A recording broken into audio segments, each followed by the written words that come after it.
নিজের হাতেই তৈরি করে ফেললাম আজ টমেটো সস। নামি দামি ব্র্যান্ড থেকে নিজের হাতে তৈরি করা টমেটো সস খুবই স্বাস্থ্যকর। হ্যালো এভরিওয়ান, আসসালামু আলাইকুম, welcome to my new video. Sauce বানানোর জন্য প্রথমে আমি এখানে টমেটো 2 কেজির মতো নিয়েছি।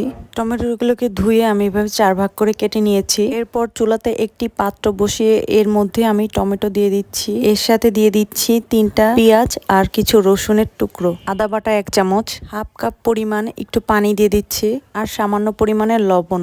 এ পর্যায়ে আমি দিয়ে দিচ্ছি আবার লবঙ্গ 3টা আর দারুচিনি 3টা। এখন চুলাকে আমি হাই ভোল্টেজে রাখবো। আস্তে আস্তে বলক ওঠা শুরু করছে। এ পর্যায়ে আমি কাঁচামরিচও দিয়ে দিছিলাম অফ ক্যামেরাতে। আমি এটাকে হাই ফ্লেমে রাখছি যাতে করে ভালো করে বলক উঠে টমেটোগুলো গলে যায়। পানিটাও ছাড়তে শুরু করছে এই মুহূর্তে। অলমোস্ট টমেটোগুলো সেদ্ধ হয়ে গেছে। এ পর্যায়ে আমি টমেটোগুলোকে নামিয়ে নিব। এখন একটু ঠান্ডা হতে দিব যাতে করে ব্লেন্ড ভালো করে করতে পারি। কারো কাছে ব্লেন্ডার না থাকলে ডাল ঘুটনি দিয়েও আপনারা এই কাজটা চালিয়ে যেতে পারেন। আমি ব্লেন্ড করে তারপরে এখন ছাঁকনি দিয়ে ছেঁকে নিচ্ছি যাতে করে কোনো লাম্পস না থাকে। এতে করে টমেটোর পিউরিটা খুব স্মুথ হবে। 2 কেজিতে আমার বেশ অনেকটুকুই পিউরি হয়েছে। এখন সস তৈরি করার পালা। এখন একটা বাটিতে নিয়ে নিচ্ছি 2 চামচ কর্নফ্লাওয়ার, সাথে দিয়ে দিচ্ছি 2 চামচ ভিনেগার। এখানে কোনো এক্সট্রা পানি দেওয়ার দরকার নেই। ভিনেগার দিয়ে আমি কর্নফ্লাওয়ারটা গুলিয়ে রাখবো। আবার চুলাতে ব্যাক করছি।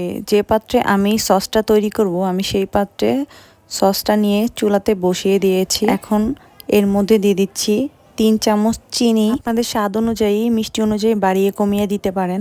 আর দিয়ে দিচ্ছি 1 চিমটি লবণ। যেহেতু আমি টমেটোতে আগেই লবণ দিয়ে সেদ্ধ করেছি, তাই এ পর্যায়ে টমেটোটা চেক করে দেন লবণ দিতে হবে। এখন একটু নেড়ে চেড়ে দিয়ে দিচ্ছি কর্নফ্লাওয়ার আর ভিনেগার যেই মিশ্রণটা সেটা দিয়ে দিচ্ছি।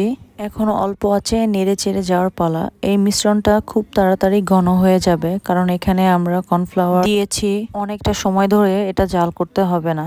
আর একটু নেড়ে চেড়ে আমি এখানে দিয়ে দিব তেঁতুলের গাঁত। চাইলে এটা স্কিপ করতে পারেন, কিন্তু এটা দিলে টেস্টটা একটু ভালো আসে। আবার চাইলে এটাতে বিট লবণও ইউজ করতে পারেন। আমি দিচ্ছি এখানে তেঁতুলের গাঁতটা। তেঁতুলের গাঁতটা দেওয়ার পরে আমি কিছুক্ষণ নেড়ে চেড়ে এখন আমি সসটা নামিয়ে ফেলবো। আমার সস বানানো শেষ। তো আজকের মতো ভিডিও এখানেই শেষ করছি। সবাই ভালো থাকবেন, সুস্থ থাকবেন। দেখা হবে নেক্সট কোনো ভ্লগে। ততক্ষণ পর্যন্ত আল্লাহ হাফেজ।